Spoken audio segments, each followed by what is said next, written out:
అండి ఈ పొద్దు అయితే మా ఇంట్లో దోసకాయ పప్పు, వేడి వేడి అన్నం, ఎగ్ ఆమ్లెట్ అండి. అన్నం అంతా అయిపోయింది అనుకుంటున్నారా?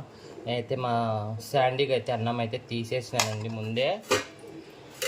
నేనేం తింటే దానికి అది పెట్టేస్తానండి. మసూర బియ్యం కానీ స్టోర్ బియ్యం కానీ ఏదైనా కానండి.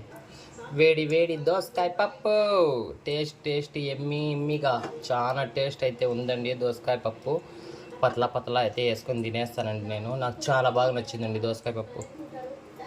ఆమ్లెట్ అయితే వేసుకునేసినానండి. వేడి వేడి దోసకాయ పప్పు, అన్నం, ఆమ్లెట్ అయితే వేసుకునేసినానండి. నిజం చాలా అంటే చాలా టేస్ట్ ఉందండి. నేను ఫస్ట్ టైం అయితే టేస్ట్ చేశాను. సో ఫ్రెండ్స్, పతలాగా అయితే పప్పు కలుపుకొని ఆమ్లెట్ అయితే పెట్టుకొని తింటానండి. నిజమైన చాలా టేస్ట్ ఉంది.